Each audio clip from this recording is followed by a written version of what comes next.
अस्सलाम वालेकुम एवरीवन। आज के इस लेक्चर में हम बात करने जा रहे हैं जेंडर इंडिकेटर के बारे में। जेंडर इंडिकेटर्स क्या होते हैं, ये हमारे किस काम आते हैं, क्यों ज़रूरी हैं, इसकी टाइप्स कौन कौन सी हैं, और साथ ही साथ हम इसके एग्जांपल्स के बारे में भी बात करेंगे। तो चलिए स्टार्ट करते हैं। सबसे पहले हम बात करते हैं कि जेंडर इंडिकेटर क्या होता है। बेसिकली जेंडर इंडिकेटर वो मेजरेबल टूल्स हैं जो ये देखने में हेल्प करती है कि मैन और फीमेल के दरमियान किस किस फील्ड में डिफरेंसेस या इनइक्वालिटीज़ हैं।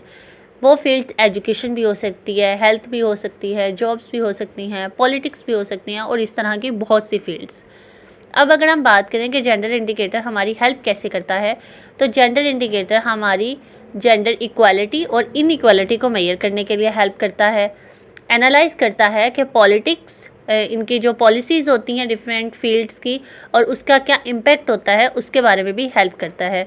और साथ ही साथ हमें गाइड करता है कि जेंडर सेंसिटिव प्लानिंग में सबसे पहले मेजर करता है, फिर एनालाइज करता है पॉलिसीज़ को एंड देन हमें गाइड करता है। अगर हम टाइप्स की बात करें तो बेसिकली हमारे पास जेंडर इंडिकेटर की दो टाइप्स होती हैं।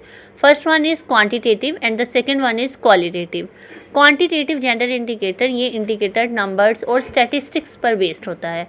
फॉर एग्जांपल लिटरेसी रेट, अगर बॉयज़ की लिटरेसी 90% है और गर्ल्स की 70%, तो जेंडर गैप है 20%।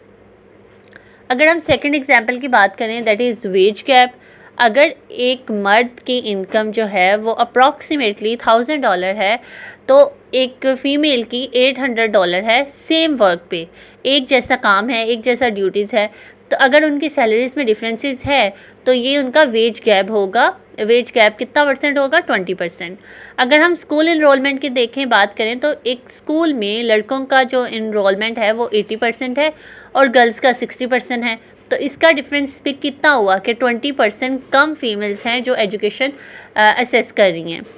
अगर हम फोर्थ एग्जांपल की बात करें तो फीमेल लेबर फोर्स पार्टिसिपेशन, ये बताता है कि कितनी वुमेंस एक्टिवली काम कर रही हैं या जॉब सर्च कर रही हैं as compare to man. Second type हमारे पास आती है क्वालिटेटिव जेंडर इंडिकेटर। ये इंडिकेटर्स नंबर्स पे जो है वो बेस नहीं करता बल्कि लोगों की फीलिंग्स, एक्सप्रेशंस और सोशल परसेप्शन को मेजर करता है, उसके बाद हमें गाइडेंस देता है। सबसे पहले जो हमारे पास आ जाती है example that is safety perception. अगर किसी सर्वे में लड़की कह रही है कि मैं रात को अकेली सेफ फील नहीं करती हूँ, तो ये एक क्वालिटेटिव इंडिकेटर है about safety perception. Second one is decision making power. अगर हाउस होल्ड में सिर्फ मैन डिसीजंस ले रहा है और फीमेल को कोई राइट नहीं है, कोई इनपुट नहीं दे रही, तो इसमें भी इनइक्वालिटी शो होती है। थर्ड अगर हम बात करें दैट इज़ कल्चरल नॉर्म। अगर ट्रेडिशनल लड़कियों को स्कूल या जॉब्स करने से रोकता है तो ये भी एक जेंडर इक्वालिटी का पार्ट है क्योंकि उनके अंदर भी डिफरेंसेस क्रिएट हो रहे हैं। अब अगर हम बात करें कि जेंडर इंडिकेटर को हम कहाँ कहाँ यूज़ करते हैं, सबसे पहले हमारे पास education, gender parity index JPI, ratio of girls to boys in school, जो देखता है कि स्कूल के अंदर क्या रेशो है गर्ल्स और बॉयज़ की। देन हमारे पास आ जाता है हेल्थ सेक्टर, जो देखता है जो हमारे मैटरनल मोरालिटी रेट्स होते हैं, उसके बाद वो देखता है कि रिप्रोडक्टिव हेल्थ सर्विसेज जो हैं वो प्रॉपरली फीमेल्स को मिल रही हैं या नहीं, और साथ ही साथ न्यूट्रिशन और वैक्सीनेशन में भी डिफरेंस जो है वो फील करता है और उसको कवर करने में हेल्प करता है। थर्ड वन हमारे पास आ जाता है इकोनॉमी, जेंडर पे गैप। इकोनॉमी जो है वो पे से रिलेटेड है कि फॉर्मल वर्सेस इनफॉर्मल, के फॉर्मल जॉब्स और जो इनफॉर्मल जॉब है उसमें वुमेंस का कितना पार्ट है, उनकी कितनी जो है वो वेजेस गैप्स आ रहे हैं, उन सबको देखते हैं। और साथ ही साथ लैंड और प्रॉपर्टी का जो ऑनर होता है इसमें भी देखा जाता है कि फ़ीमेल्स को कितना अकॉर्डिंग टू लॉ जो है वो प्रॉपर्टी मिल रही है या नहीं। दैन हमारे पास पॉलिटिक्स की बात करें तो वुमेंस जो हैं आजकल पार्लियामेंट में भी हैं, लीडरशिप पोजीशंस में कितनी वुमेन हैं ये भी देखा जाता है जेंडर इंडिकेटर से। और साथ ही साथ वायलेंस और सिक्योरिटी का भी ध्यान रखा जाता है कि जेंडर बेस्ड वायलेंस के कितने केसेस हैं, legal protection for domestic violence victims कितने हैं, ये सारी चीज़ें जो है वो जेंडर इंडिकेटर जो है वो मेजर करता है।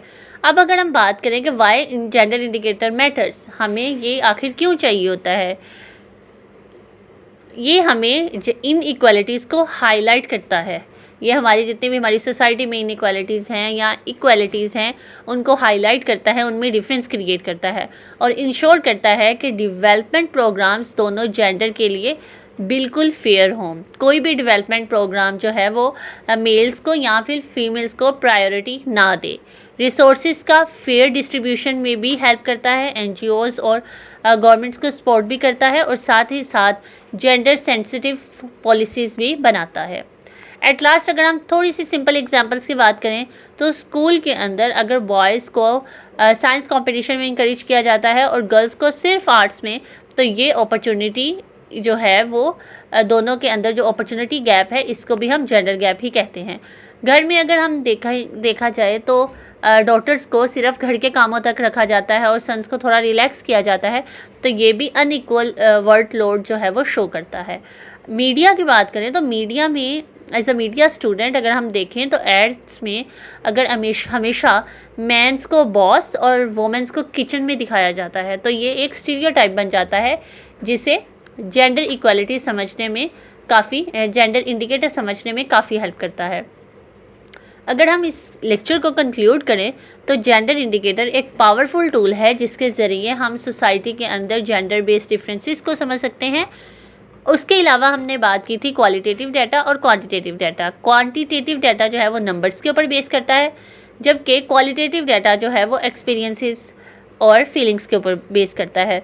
दोनों को मिलाकर हम एक क्लियर पिक्चर ले सकते हैं कि इनइक्वालिटी कहाँ पर है और कैसे उसे सॉल्व किया जा सकता है। That's all about today's lecture.